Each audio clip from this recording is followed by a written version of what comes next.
No one else came to the relief of the Alamo. On March 6th, in Bear, the issue was decided.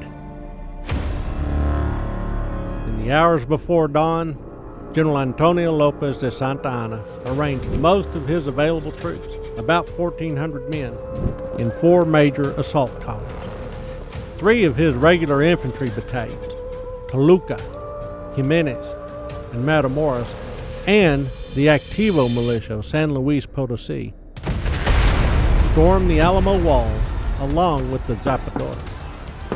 2 more regular battalions, Aldama and Allende, served as reserve. The Dolores Cavalry Regiment patrolled along the edges of the battlefield, ready with lance and saber for any rebel who fled. Santa Anna's soldados included many veterans of the Battle of Zacatecas from the previous year. They had seen combat, and they had drawn blood.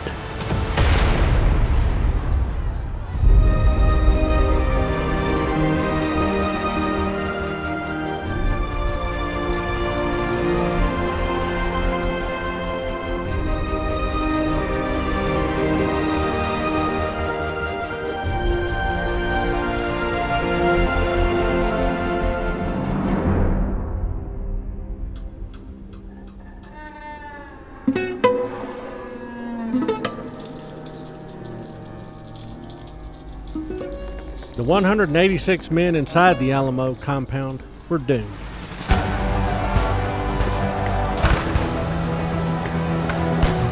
Centralist assault began at 5 o'clock in the morning.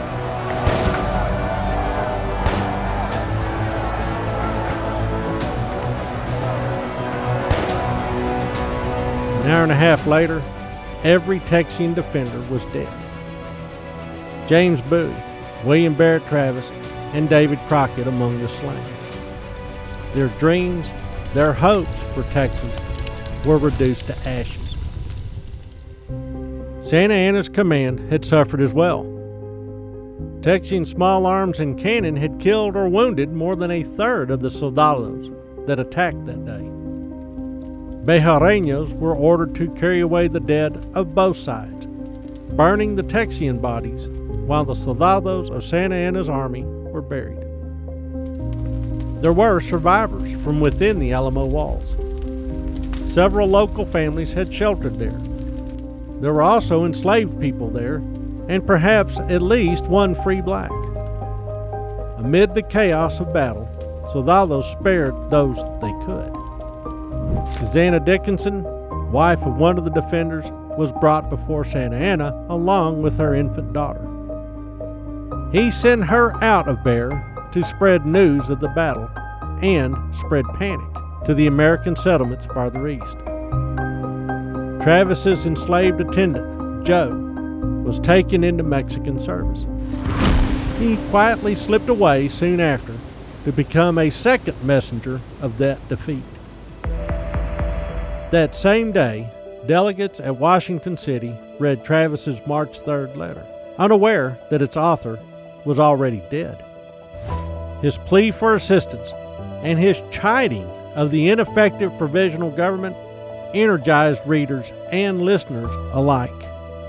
The men declared their intentions to adjourn the meeting and to proceed immediately to the relief of the Alamo. General Sam Houston had other plans. He directed the delegates to stay and form a government. He mounted up and headed to war. Houston put his plan into action and rode to Gonzales to gather his army. Since the San Antonio River line was under attack at Bear, he would pull Fannin back to Victoria to hold the lower Guadalupe River, while Colonel James C. Neal would hold the crossing at Gonzales with troops from eastern Texas and volunteers from the U.S. Neal and Fannin could save the Alamo, or at least cover the retreat of its defenders. On March 11th, when Houston arrived at Gonzales, he learned that Travis and his men were dead. The San Antonio River line was broken.